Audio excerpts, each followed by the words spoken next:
Ever wonder who writes those nonfiction books called Haunted Canada, where we learn true ghost stories and experiences across Canada in both small towns and large cities?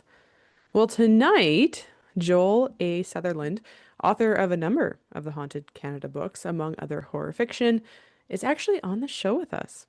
And he's bringing one of the scariest accounts of a Canadian haunted house I've ever heard. So make sure you listen to the end. Welcome back to Paragould Paranormal Discoveries from the Dark. I'm your host, K.D. Culpa. I'm a horror author and paranormal researcher based in Regina, Saskatchewan. And each week we dive into the shadows of Saskatchewan's past and beyond, uncovering dark history, mystery, urban legends, and sometimes we even get the odd monster. If you're one of the listeners that comes back each week, but you aren't yet subscribed, please hit that follow button and share it with someone who loves the weird and the wonderful like us. I've got more big guests and haunted deep dives coming your way, so join me as we explore the unknown and bring life to the ghosts and monsters hiding in the dark. Now, tonight we are going to dive right into bringing our guest on, as I'm really excited to introduce you to him. He is a Canadian horror author, and you may know him from the Haunted Canada series with Scholastic Canada, including the graphic novel series. That's how I found out about him. He's another researcher into the paranormal, traveling across Canada to collect ghost stories and haunted histories, while also writing and being a librarian. So, Joel, thank you so much for coming on the show. Could you tell our listeners a little bit about yourself before we dive in? So, my name is Joel A. Sutherland. I'm delighted to be here on the podcast today. I write horror for kids, which often gets people to raise their eyebrows and say, "Why horror for kids?" And I say, "Why not?" I was a kid that grew up loving horror. I think I turned out okay enough. And I truly believe that scary stories help us from a young age come to understand the world around us and cope with the scary things that happen in real life. If we can get through a scary story and survive, it gives us some of the tools we need to deal with everything that kids have to deal with these days. Oh, that's a good point. Yeah. I never thought about it that way, but that's true. I know I always read horror too as a kid, but of course I was reading like Stephen King and probably stuff I shouldn't have been reading that young, but I still Oh, did. that's how I feel too. Like started with scary stories to tell in the dark and Goosebumps and Creep Show and scary TV shows, Yep. Are You Afraid of the Dark Yep. and shows like that. So I very quickly then moved on to Stephen King at a very young age, and my older brother had like the complete collection in his Oh, bedroom, and really? oh yeah, he was a big fan. He was quite a bit older than me. I would sneak into his bedroom when he wasn't there, and I didn't think my parents were looking, and started reading these Stephen King novels, feeling like I was doing something I shouldn't be, which probably enticed me to read all that All much that more. more. It got me that more excited about reading, which as a parent myself these days, I know that's a really good thing. Yep. So I felt like I was getting away with it, but many years later, I found out my parents knew. And, well, you didn't stop me. I was reading Stephen King at a really young age, and they said, "Well, we were just thrilled you were reading." So Yeah, they, that's true. and now I know it. And so with my kids, whatever they want to read, I'm just delighted whenever they pick up a book over their phone. Oh, that's me too. Yeah. Even like the graphic novels, because I know you have some kind of graphic novels as your is the one we bought for our son that of yours, which is why I thought to reach out to you. Uh, Awesome. so they love graphic novels. And I'm like, you know what? Absolutely. That works. I'm good with graphic novels too. Oh, 100%. This So is my good. day job is a librarian. I've worked in public libraries Oh, for over okay. 20 years. And for most of my career, I've been a children's librarian.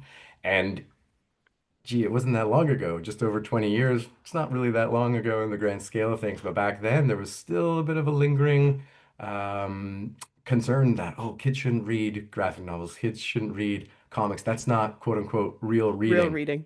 Right. And I still think some parents definitely feel that way today. I see it occasionally in the library where they're bringing their kids in and they're like, no, don't pick up that Dogman comic book. Pick up this old classic novel that I read when I was a kid.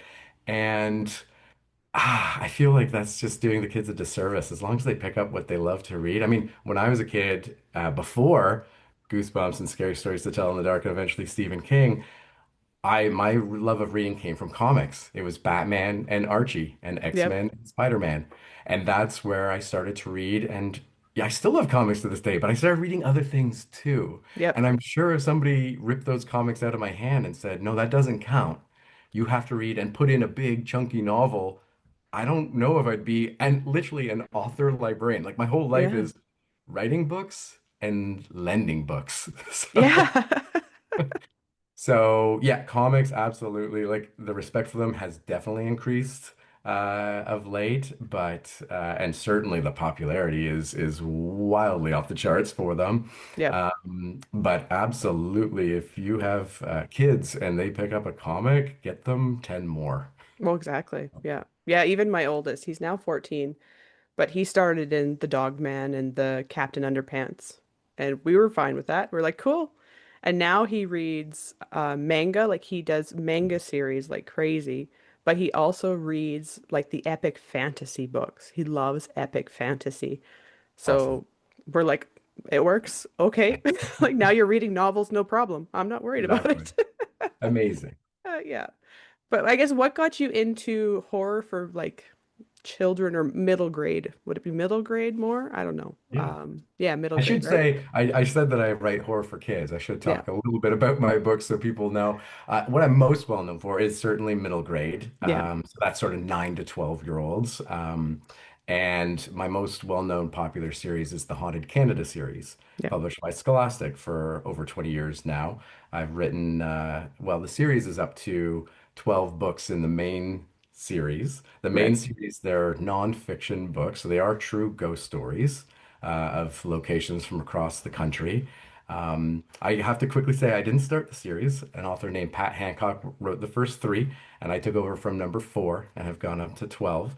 And so, as I said, these are all true stories. So I interview people and talk about their experiences dealing with the paranormal, and then do a lot of research into these locations as well to find out what happened there in the past that might have led to it being haunted today. And although the books are written for kids, really the only difference when I'm writing them, I think, as opposed to if I were writing them for adults, is the length. Yeah. They're just shorter stories. I really get to like the meat of each story. Like, here's Yeah. what happened to some people. Here's all the scary, cool, creepy details, and here's why. Yep. And right, so they're short stories, but otherwise I write them as if I would read them myself as a 45-year-old adult. And so I certainly have had, lots of teenagers and adults too that have read the stories, the series, and reached out to say how much they enjoy them. So that's the main series for middle grade, and there's a bunch of others. I've written a bunch of novels as well. Um, there's the graphic novels you mentioned. Those are the Haunted Canada graphic novels, the adaptations based on some of my favorite stories in the series. And but I've also written two young adult novels with Tundra Books from Penguin Random House. I way back before I started writing kids books, wrote one adult horror book, which was just with a small Canadian publisher. And this year, 2026, my very first picture book is coming out. Oh. Yeah, for very young readers. I think it's aimed at 3 to 5. Oh, wow. Yeah, and so currently I've had 20 original novels published. I've got a couple more coming out this year, and every single one of them has ghosts. Oh, that's awesome. Yeah, so every single one is about haunted houses, ghosts, paranormal, and whether it's nonfiction, true ghost stories, or fiction. And so I got my start, I guess. Like I said, my first novel was for adults. That was just kind of lucked out. I wrote a short story, which I sent to a publisher for an anthology they were putting together, Right. and it was accepted. And then a while later, they wrote back to me and said, "Hey, um, would you maybe want to write this, like extend this story? We see some potential here for it to be a bit longer. Would you want to write a novella? And we'll publish it maybe with another author's novella. It'll be like two different authors with a novella in one book. I said, absolutely. I was, just getting started. I was looking for my big break. I was mostly writing a lot of stories and submitting those and having a few published here and there. And so I wrote the novella. And then a little time passed, and they wrote back to me and said, "We think there's still more here. Would you be interested in writing a novel?" And so I said, "Absolutely." And that book, it's called Frozen Blood. It was based on the Great Ice Storm I was living in Ottawa at the time. I think it was 1998, Hmm. which basically from like Kingston to Montreal was the hardest hit area. And so for when I was just about going to university at that time, and for 1 week in my suburban house in Ottawa, we were without power. We had to have the military come in to help with cleanup on the street because all the trees collapsed under the weight of the ice. Tons of damage done to homes. Some people were without power for over a month. Oh, wow. And so it was a huge, huge storm. And I just was thinking years later about this story. I was thinking, what would it be like to have been trapped in your house like that for a week if it was a haunted house? And Oh, yeah. and you can't get out. Like there's no escape. You're literally trapped in your home due to this huge, huge storm. And so that was the inspiration for that story. But then I did do the hard sort of left turn after that novel into writing for kids. As I mentioned, I'm a children's librarian at heart. I love kids' books. With my three kids, I've loved reading with them, picture books and novels as well at bedtime. So I've always loved kids. I've run story times for years, and so. Even before all that, I never stopped loving kids' books. Even as an adult, reading adult books, I still would return often to some of the favorites that I had when I was a kid. And I was reading what was new and coming out as well in children's literature. I just love a lot of kids' stories. They're just so full Yep. of heart and adventure and fun and humor. And so it was certainly something I was interested in writing. And I had a chance. I had another serendipitous moment. And this is what I tell people who write and want to be published as well. Like, get out there, write, meet people, because you never know where your break will come from. That publisher that says, "Hey, do you want to turn this story into a novella? Do you want to turn this novella into a novel?" With my first kids book, it was with Scholastic. And I met someone through work, through a library meeting I was at. We Okay. were There were a bunch of libraries that got together and attended a presentation by several publishers who were just saying, "Here are the next books coming out from us that we think you should know about and tell your patrons about." And so I just started chatting with the Scholastic rep after and mentioned that I loved to write and I'd had some stories published and I had an idea for a kid's book. And I wasn't pushy or aggressive or rude, or, wasn't really expecting anything. It was just a conversation. And she said, "Well, here's my card. If you firm things up and have a pitch, feel free to send it to me. I don't make those types of decisions, but I can, if I think there's some potential there, I can send it along." And so Oh, there was the wow. door open. Yeah. And Yeah. again, many steps along the way it wasn't just a straight shot to like having my first kids book published. There was a lot of back and forth and a lot of no's, but eventually that did lead to the yes of my first kids book being published with Scholastic. Oh, wow. Yeah, that's That's the long roundabout answer to your question. I think I got there. I think I stuck the Yep. landing. Yeah, no. Well, and I know that's always what they say is you never know when the S is going to come, right? Absolutely. Yeah. That's some of the best advice I can give people is, join writers groups, attend conferences, and above all else, just write. Write a Yep. lot, send it out there. Don't be afraid of rejection. Everyone gets rejected a lot. Yep. Just keep going. If it's truly something you want to do and something you love, you have to enjoy the process, enjoy the writing, do That's it for true. yourself. Yeah. But eventually, there will be that moment where you have the opportunity. Yep. Yep. No, that's very true. And so I guess why all paranormal? Is there like a reason behind why you did paranormal, ghost stories, that kind of stuff? Yeah. It's interesting you ask because I love to read everything. Like I love horror, obviously. Yeah. But I read and I have since I was a kid. I read everything. Epic fantasy, you mentioned your son loving. That's probably my favorite genre to read. most times, if you see me with my nose in a book, it's a big chunky fantasy novel with names you can't pronounce. Um, but I'll read everything. I love reading every genre, every age range, doesn't matter. So why do I only write in one genre? Well, I have when I started writing short stories, I was writing, fantasy and contemporary stories and of course a lot of horror. I just found something about writing horror really appealing to me. I think it's the fact that you're unabashedly trying to get a reaction out of someone, and that's fear. Yeah, that's What can true. I do? What strings can I pull to scare someone? To me, that's fun.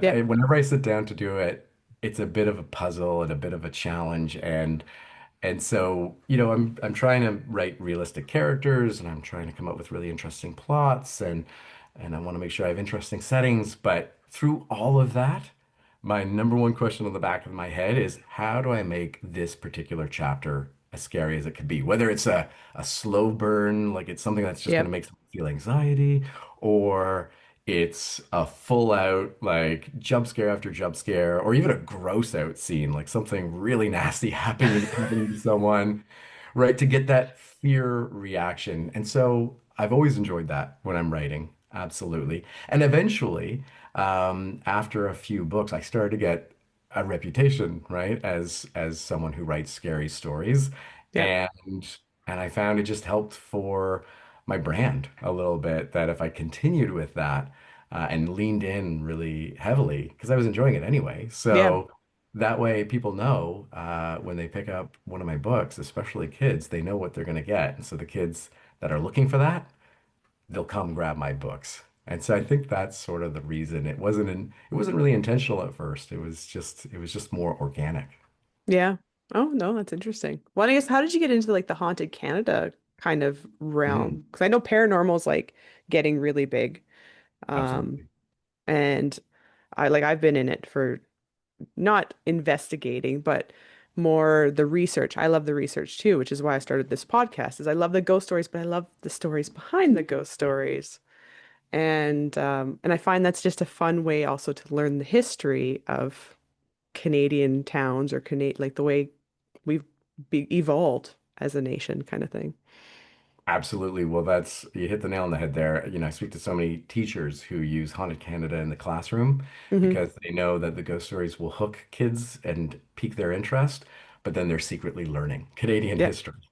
They Yeah. know how much time I take and my publisher and my editors take into doing the research and fact checking and verifying. And then there's often a lot of historical photographs that go along with the stories. So you get to see the places often a long time ago.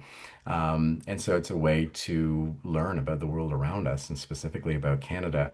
And so that's sort of like the secret weapon, I think, of the series. And I hesitate telling kids that. I don't want them to know because they just Yeah. want to know those stories, and that's what they get. They're like secretly learning. They don't know that they're Yeah. learning. They are. That came about. I had written the one book with Scholastic, and then I had two kids. So there were a few years where I didn't do a lot of writing. I had two kids in very quick succession and was working as well. But then once life started to settle a little, was speaking with my publisher at Scholastic, my editor, and talking about what was next. I wanted to do another book with them. Seemed to want to do another book with me. We tried a few different ideas back and forth. Nothing was sticking. And then one day I got an email from my editor saying, "We've got an idea. There's a nonfiction project that we think you'd be good for. I can't say anything else right now. Just wanted you to know it's in the works. We'll get back to you." I was like, okay, sounds interesting. A bit of time went by, and eventually she was able to fill me in that it was Haunted Canada, that there had been the three books written. They were very successful. The author had retired from writing, but Oh, okay. Scholastic was very keen on Keep it going. another book. Yeah, another book in the series. And and so they knew obviously how much I loved ghosts and scary stuff. I never thought that I'd one day be researching true ghost stories and talking to people that had paranormal experiences. But they said, yeah, it's Haunted Oh, Canada. Would you be interested? I didn't even have to think about it. The yes was out before their their question was finished. Um, working in the library, those when those books came out, kids were flocking in. They were always checked out, they were always on hold, uh, Yep. and I thought it was such a cool series. So, basically, one of the rules when I started the series was when I took over is that I simply couldn't redo any of the locations that had already been written about in the first three. And I flipped through, I read the first three books, and I thought, oh no, these are all the haunted locations in Canada I know of today. Like, are there more? I don't know, right? And so I thought, am I gonna find enough to write an entire volume, like the next book in the series? Well, I started doing my research and very quickly discovered that that was a fear I should not have had. Canada is very haunted. There's so many great ghost stories. There's so many incredibly haunted locations across this country. And so that made my job very easy. Is that there is no shortage of places I could write about. Now, as I said, I did number four. I've gone all the way up to 12. I've been working on 13 for some time. I just keep getting, distracted by other projects that I've had to write, other books that have come out. 13. I mean, you can't write up to number 12 in a series like Haunted Canada and not do number 13. Yeah, definitely. Right? So that will come, I promise. Um, but boy, I mean, I'm preaching to the choir here. I have enough material to just probably keep this series going, as long as people want to keep reading it. There's Oh, just for sure. yeah, so many fascinating stories and places to cover. Well, and I find too, while researching and people get to know what you do, and I'm sure you find the same, is suddenly people are reaching out to you being like, oh, you should hear about this ghost story at this place, or oh, you should go to this place. And it's just amazing how excited people are to tell you about their stories once they know that you do that for a living or you like do it on the side or whatever. Almost everybody has a ghost story. Yep. Almost everybody, whether it's something that's happened to them or just that creepy building in the neighborhood or that abandoned factory they drive by on Yep. the way to school or work. And you're absolutely right. I've been so lucky with this series to get to travel across Canada and visit so many towns and cities, small and big, and talk about the books and in schools and in libraries. And every single time, it doesn't matter if there's one person in the audience or 500, every time I go afterwards, I'll speak to people, I'll sign books. And the amount of stories I hear from people about the haunted location in their neighborhood or the experience they've had. And not all, but some of those have ended up in Haunted Canada. They've given me the lead, or somebody has told me about something that's happened to them, and it's unique enough, right? It's Yep. different enough to make me want to know more and potentially interview them, and then maybe cover it in the series as well. And so that's certainly been part of the fun as well. Yeah, it kind of helps the book almost write itself, I find, Exactly. especially with my episodes as well. It's like they kind of start to write themselves Yeah, because got a long list. exactly. Yeah. Yeah, no, that's so funny. I guess do you have like a favorite? I hate when people ask me that question because I have a hard time picking a favorite, but I'm going to ask you it anyway. Is do you have a favorite story or that's come out of the series or even just your own kind of interest in the ghosty 100%. world? Yeah, this is one of the top questions I usually get asked at presentations when I visit schools and libraries. Now, before we get into the ghost story, I want to mention something that I likely don't talk about enough. In case you didn't know and you enjoy eerie, supernatural themes like me, my novel Coma is a slow burning, unsettling, atmospheric horror. So if you like unsettling stories that linger with you after you've read them, but without the gore, then Coma might be right up your alley. I'll put the link in the description if you're curious. And yeah, I have absolutely an answer to this. It was in Haunted Canada 7, a story that was covered in that volume. And it's a little more personal to me. Okay, I'll say this first. I've never seen a ghost. I would love to. I have visited so many of these haunted locations. Stayed the night. I've certainly had some little creepy moments, some things. I've never seen a ghost.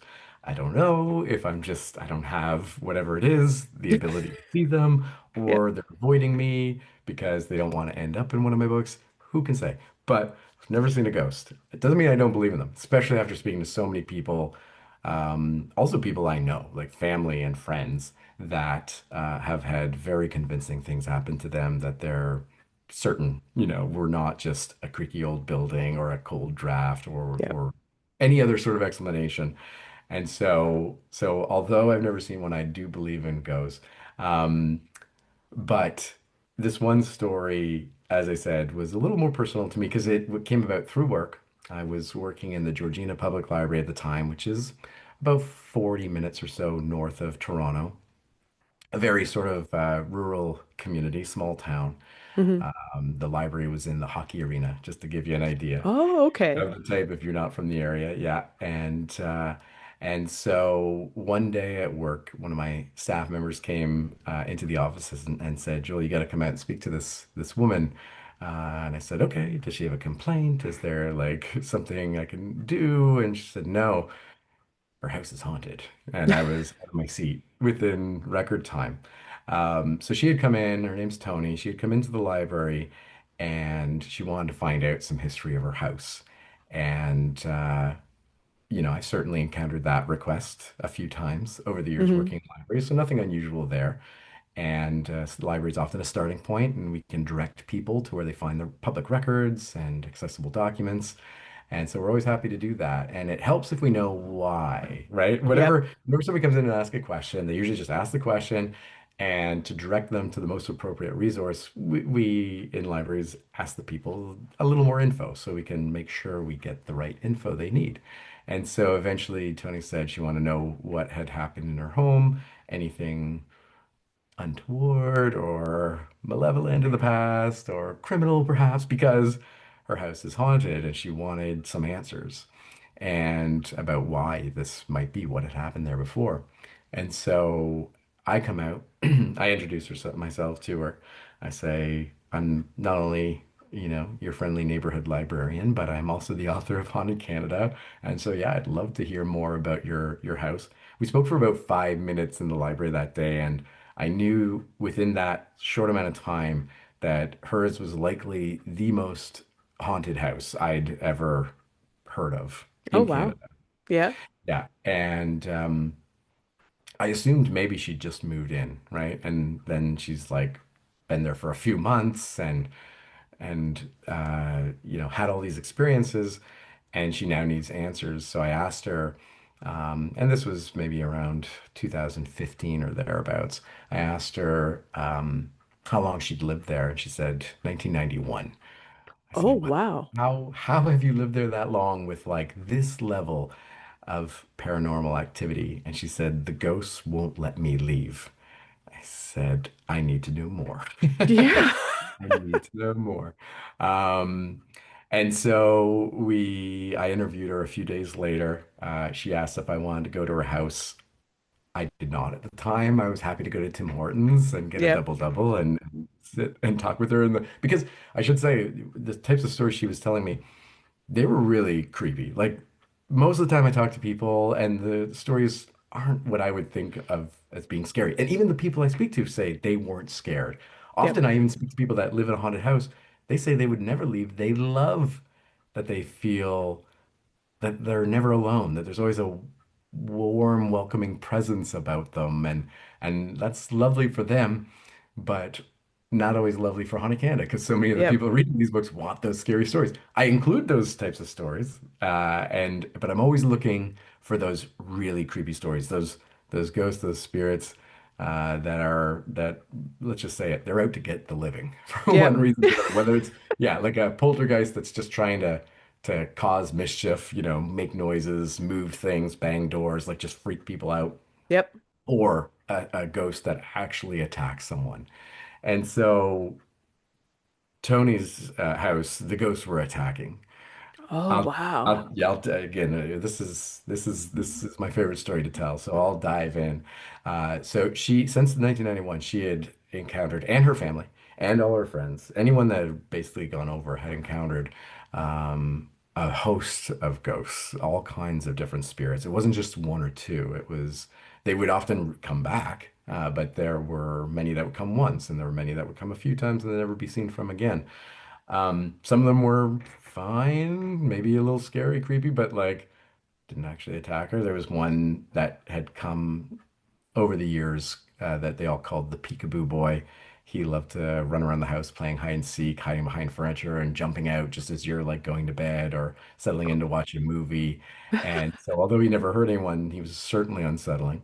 There was another teenage girl who had torn out her eyes and had blood running down her face. Oh, Um, Absolutely unsettling. well, yeah, that would be. Yeah, one of the stories I think she told me that first day um was of the one of the attacks. And so there is a hatch to the unfinished crawl space basement in Okay. her son's room's closet. Think Evil Dead. Ooh. With the demons, trying to get out Yeah. from the locked hatch. That's where my Yikes. mind immediately went. Yeah. And yeah. And a lot of the activity was centered around her son's closet and the hatch. And so that's certainly where, she suspects this is stemming from, but we'll get to that.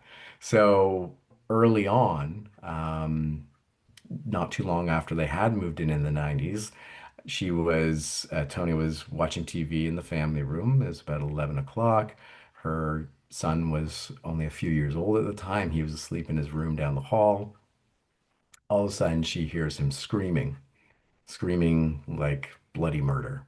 Hmm. And so she races down the hall, tries to get into his room, but can't. It's as if there's an invisible force field, something she Oh cannot no. pass through the doorway. And she looks in and she sees her son floating a few feet above the bed, pinned against the wall by some Ooh. unseen force. And in the closet is a woman with long black hair and staring intently at her son as if she's the one controlling him, pinning him there. And he's obviously screaming and crying. Um, and she tries for I'm sure it felt like an eternity. It might have just been seconds to get into the room. She can. Eventually, she yells something to the effect of, "In the name of God, let me pass." Some religious sort of um, uh, phrase. And eventually, the force field, whatever it was that was preventing her from entering the room, dissipates. She's able to race in, and at the same time, her son falls and lands on the bed. He's okay, scared, Well, that's good. obviously, Well, yeah. but not hurt. And the woman disappeared in the closet. So once, they had calmed enough to talk, the son said that this woman who kind of looked a little like Tony, but obviously a lot darker, a lot scarier, a lot more malicious, had appeared. He had woken up. She was in his closet, and she was saying, "I'm your mother. Come with me. We have to go." And was trying to get him into the closet, into the Ooh. hatch, into the basement. And when he wouldn't, that's when all of a sudden he was picked up into the air and pinned against the wall and attacked by her. Ooh. Yeah. And so that was one of the early stories she told me. This is one of dozens of stories and attacks. And this woman would appear quite a bit, always claiming to be the boy's mother and trying to get him to go with her. This has been the source of inspiration for many of my novels. I'm sure that this Yeah, sounds like a both, horror movie. right? So both for middle grade and for teens. My Yeah. latest young adult book, The Whisperings, is very much inspired by that, among other things. And so as I interviewed her, I found out more about this house and the stories and the things that had happened to her family and friends. And she finally told me the story about why the ghost won't let her leave. That answer she gave me in the library when I asked her how she had lived there since 1991. And so she said she tried. She did Hmm. try. after just a few years of living there, she put the house up for sale. She said she couldn't deal with it anymore. And she found a buyer. It was someone that was a renovator who's going to come in, fix up the house, and sell it for profit, flip it. And she was just thrilled. She couldn't wait to go. Um, but here's the thing. There was the final home inspection, and he came over. He pulled his truck into the driveway, and he was going through the house. He brought a bunch of tools with him, so he could, check things out, make sure there was nothing that he wasn't aware of before the sale was finalized. And while he was there, she needed to leave. I think she needed to go to the school to pick up her son. And so she didn't know this person, right? So she didn't know how she felt leaving him in the house alone. So she called her real estate agent. She said, "Oh, I've worked with him countless times. Don't worry about a thing. Completely trust him. No worries at all." So that made Tony feel a bit better. But she just had a couple of requests before she left. She asked that, obviously, if he stepped outside, that he not only close the door, but lock it so that when it was empty, nobody else could get in. And she said if he needs to go down into the crawl space through the hatch in her son's closet, that he ensures that he always closed the hatch lid. She had pets, didn't want one of them to Oh, accidentally yeah. fall down. And he said, no problem, absolutely. And so out she went, and she returned not too long later and noticed right away that the man's truck was gone. The driveway was empty, and the front door was wide open. And so she was confused and a little upset, and she walked inside and called out, and there was no answer. And she thought he left, and he left the door open. Who would do that? Not only just not locked, but wide open. She started to walk through the house, and she discovered that his tools were all still in the house. So that was weird. Had he Oh, left? Had he just stepped out? What was going on there? So she carried on, and she started noticing a lot of the sort of items in her home had been moved.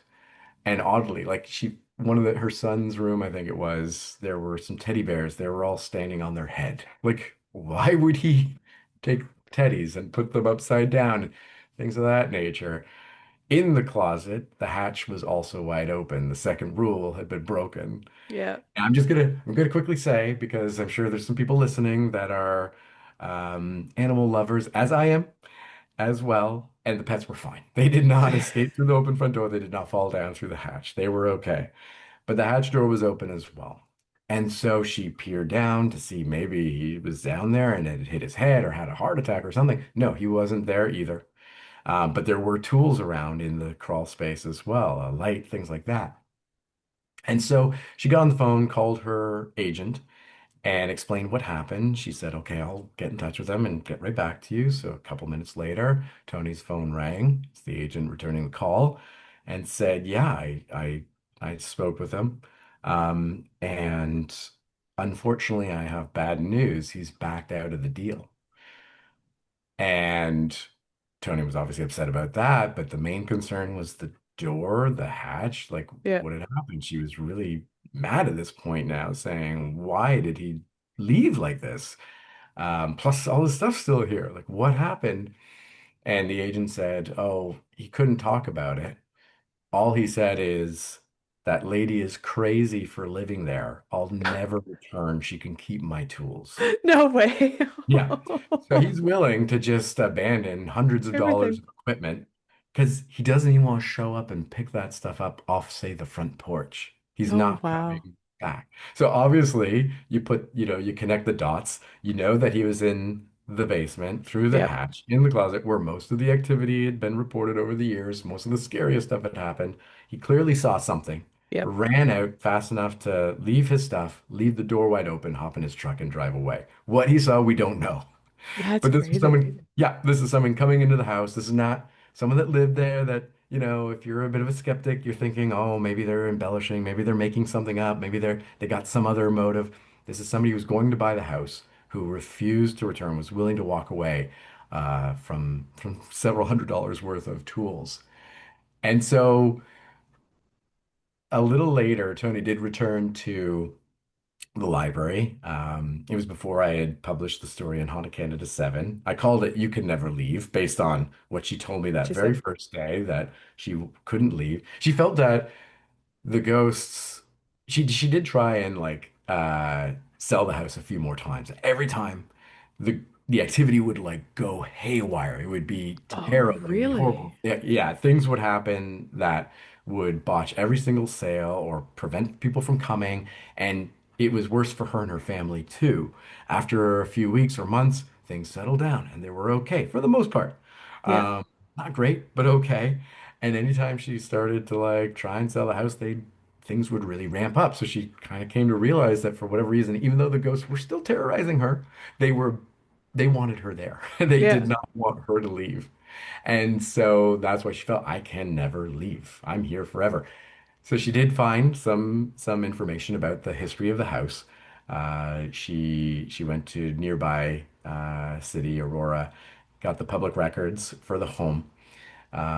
Interestingly, the very first record of ownership was not the original owner. We don't have that those records back in the day, they weren't, kept as accurate as they are these days. But Yeah. in the 50s, the early 50s, 1950s, earliest record shows that the house came into possession of the Supreme Court of Canada.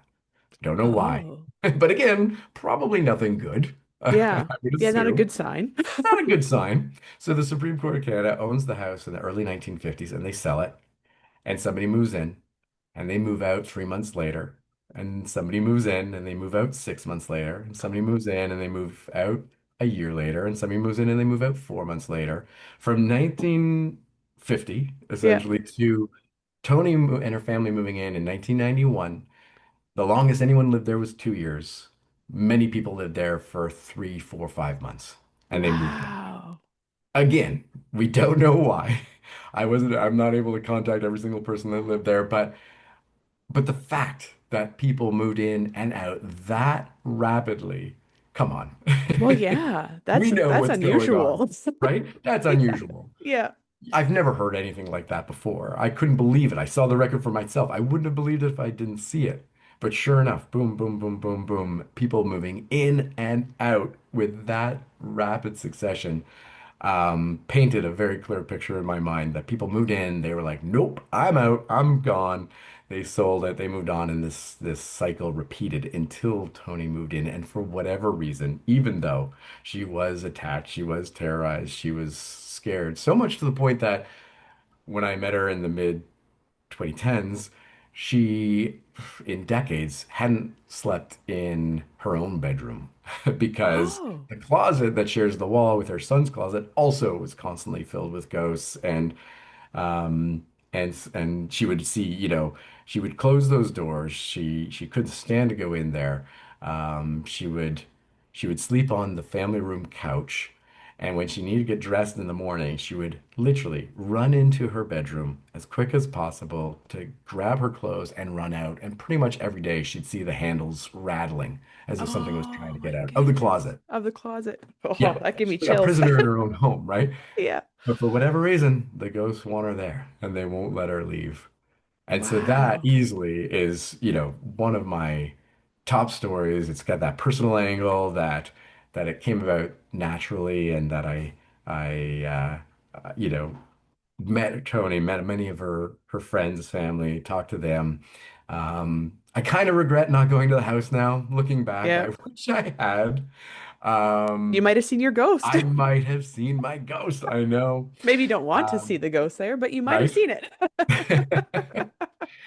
And as I said too, not only it does it have that personal angle for me, which makes it a little extra fun and exciting for me, but easily one of the scariest houses I've ever heard of. She's been on several ghost hunter shows in from the States as well. They've come in and interviewed her and done reenactments and that sort of thing, and done tests and everything else, documented what's happened there. So it's a fascinating place. Yeah. Wow. Yikes. Exactly. Yikes Yikes. indeed. I grew up in a haunted house, but it wasn't like that. Thank goodness. Thank goodness mine was just my grandfather's friend who had died in the house decided to stick around. So he was pretty nice. He was Well, nice. Good. yeah. I didn't know he was nice. I was terrified as a kid, but now I know he was just being goofy. But yeah, yeah, I can't imagine though. I can't imagine.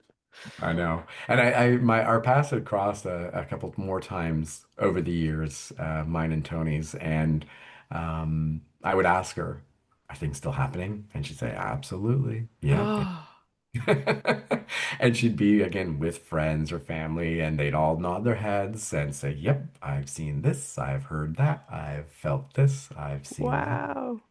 Yeah. Yikes. I don't know. Kind of house I think I would consider burning down. It was me. Just like, nope, That's just walk away that's from that one. that's the last option, right? Yeah. Ugh. Yep. Yikes. Wow. Yeah, no, that's an interesting story. And I could definitely see that inspiring a lot of things. It Movies, certainly books, has. everything. It's definitely one of the stories that more than any other has really stuck with me and is often, forming part of stories and novels I've written since. Yeah. Oh, wow. Well, that's very cool. I guess we should probably be wrapping up, but I mean, is there anything you want to kind of let our listeners know before we wrap up? Whether that's about, we kind of talked about your books, Mhm. but kind of anything else or any advice for new writers or anything like that? Yeah, well, as I said before, write a lot. Don't be afraid to send it out. Get ready for rejection. It's okay. Everyone goes through it and make connections and attend, anything you see in or near your town, where you live, and you just never know where your next break will come from. And I would say too that if people want to know more about me or my books, they can check out my website, joelasutherland.com. If you missed that, just Google Haunted Canada. It'll come up as one of the top results. Not only can you find out more about the Haunted Canada series, about the novels I've written, about future works coming out, but I also have a contact form on my main page, where I have had many people, over the years write to me to share their stories. And sometimes you never know. Those do end up in Haunted Canada. I'm always looking for another great ghost story to dig into and do some research and include for readers to enjoy. So don't hesitate to reach out to me for that reason or anything else. I'm happy to answer questions or chat about anything through my website if people want to send me a comment through the form. Oh, for sure. Well, and yeah, and if you ever want a Saskatchewan story, let me know. Absolutely. So that's something I often say with Haunted Canada too, is that every time I write one of those books, I want to make sure I have stories from every province and at least, two, if not three stories from the territories.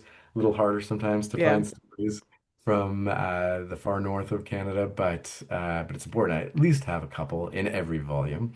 I want to make sure that people do learn more about the country. Yep. And also I find that stories from every province often have their own unique vibe. Like Oh, the for stories sure. from out east versus out west versus the prairies or Ontario or the territories. Ghost stories are so rooted in a place's history, not Yep. just the bad things that have happened there, but the people, the culture, the nature, the architecture, you name it. And so it gives a lot of variety to the stories, and you learn a lot about places that you might not ever get to visit. But also, every time you pick up one of the books, you're going to find at least a few stories that are close to home. Oh, That definitely. wherever Yeah, you that's a good live in the point. country, there's a story within maybe a couple hours drive, maybe right in your own home, town or city. And so that's, I think, fun as well.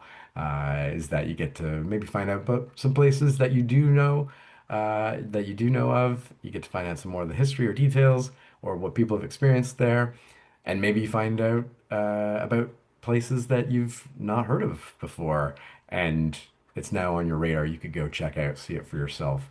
Yeah, definitely. Try and find that ghost that I'm still eternally searching for myself.